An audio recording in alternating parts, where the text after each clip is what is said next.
Hello mga Kalodifieds, may kwento ako. So ayun nga, in-invite po tayo ng ating dalawang Japanese colleagues na gumala kasi nga nagkataon na pareho kami ng day off.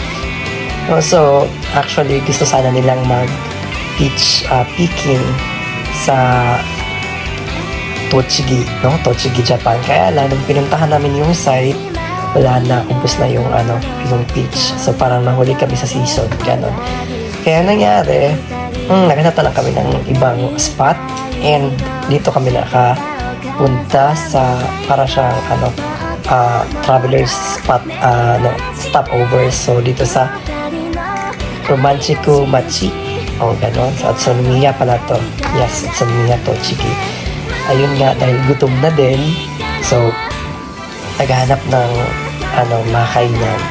So yung dalawang colleagues namin guys, pag sabihin natin mga Japanese na babae, kadalasan sa kanila mahihain. Mahihain sa camera, ganyan ka. Diyan lang kami nakabuntot sa likod. Like, ako okay lang naman kung saan restaurant o basta lunch. Pero syempre, may mga preferences din naman tayo, no? Kaya yun nga, naglakad-lakad kami, nagikot-ikot.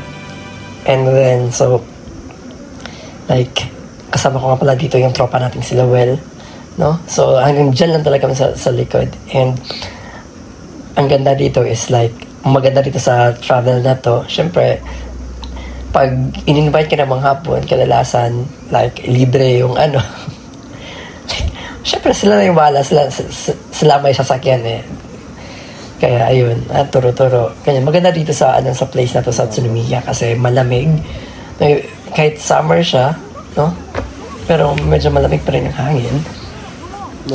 So guys, like 1 PM na and gutom na talaga kami.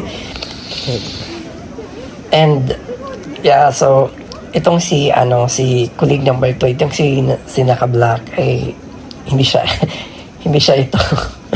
Typical na mahihain talagang parang siyang Pinay na mahilig chumika. At ito namang si colleague number 1, itong nakaputi, no?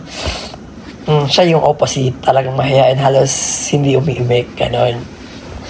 Mahihain. Ayan guys, nakahanap na tayo ng restaurant. So, guys, dito muntik na akong mabuset.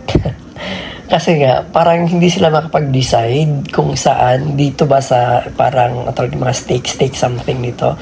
At saka dito sa tapat niyan ay mayroong parang soba house, soba noodle soup. Yung soba, gusto ko kumain dito, kaya lang hindi ako makapag-suggest. Siyempre, kasi parang gusto ng isa, narinig ko, gusto niya doon sa soba.